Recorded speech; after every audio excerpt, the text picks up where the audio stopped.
So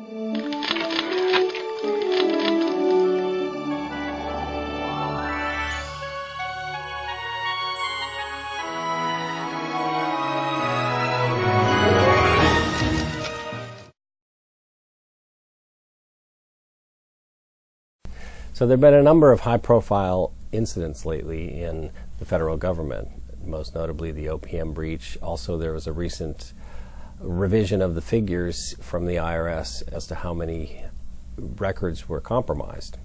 So I'd like to look at how to respond to an incident. In response to those breaches, Tony Scott, the United States CIO, recommended a cybersecurity sprint, which entailed a lot of preventative measures, but did not entail any responsive measures, that is, what to do after a breach occurs. The first thing to realize is that you almost certainly will be compromised. I read a number of threat reports from all kinds of sources. Some are intentionally scarier than reality in order to prompt you to buy a product, but the more responsible ones and those from vendor-neutral sources still indicate a very high likelihood that you will be compromised. It's always more than 50%. I see everything from 67% on up to 98% in these reports. It doesn't really matter if it's 68% or 78%. The point is, you're likely to be compromised. So accept the reality that you will have an incident, and you need to plan for what to do when that occurs. So the best way to be responsive is to make sure that you have a plan to begin with, but a plan that sits on the shelf is of little use. The plan needs to be alive and active, and the way to keep it alive and active is to rehearse the plan, step through hypothetical scenarios or desktop or tabletop exercises, as they're sometimes called, and make sure that everyone involved, not just the IT staff, not just the security staff, but everyone affected by an incident knows what to do. Do the PR people know how to talk to the press? Do they know what information to provide? Do they know how to indicate that the investigation is still under, that the incident is still under investigation?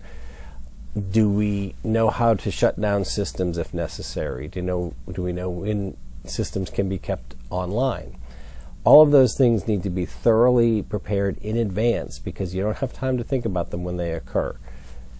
Although the NIST requirements do indicate the need for an incident response plan and the need to exercise that plan, all too often it becomes a very dry, perfunctory exercise that is not really sufficient preparation for a real incident.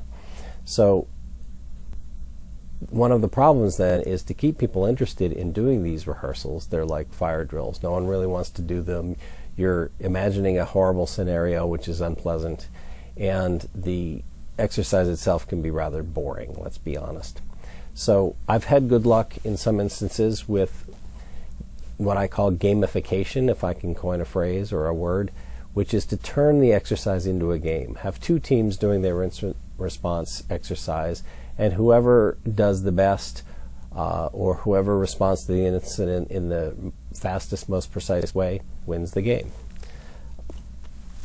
Despite that, no matter how much you plan for your incident, no matter how well you train your staff, no matter how much you exercise your plan, in the long run, the bad guys or the bad actors are going to outrun the good folks. There are just too many threats out there all the time. The Symantec Incident Internet Security Threat Report that came out recently indicates that there were no fewer than 317 million new malware variants in 2014 alone. You can't keep up with that. Each one of those represents a new potential attack vector. An essential element of the threat response capability is knowing what to share with whom and how fast it should be shared. This often is trickier than it sounds, and one of the difficulties that's facing the federal government right now is that there are a lot of overlapping requirements and a lot of different organizations that will accept threat intelligence information and that expect you to send them yours and vice versa. For instance, in a recent Google search that I did on Cybersecurity Information Sharing Act, I found that there are no fewer than 3 laws pending before Congress, which have gone nowhere in the process. Even as recently as August 5th of this year, there was a information sharing law, or bill I should say, it's not law until it's passed, that was tabled until apparently Congress wants to get around to it. I understand that in this particular instance, they're trying to look at very important issues like the Iran nuclear deal. When we look back 3 years at these bills and that none of them have gotten past the introductory phase, that's a little disheartening. Add to the fact that there are, in addition to bills before Congress, also various regulatory requirements or administrative fiats or executive orders requiring information sharing, or that other bills that are not specifically about threat intelligence sharing encompass that as part of their more comprehensive cybersecurity purview. As a consequence, I would recommend leveraging a global intelligence network, GIN, such as that offered by Symantec.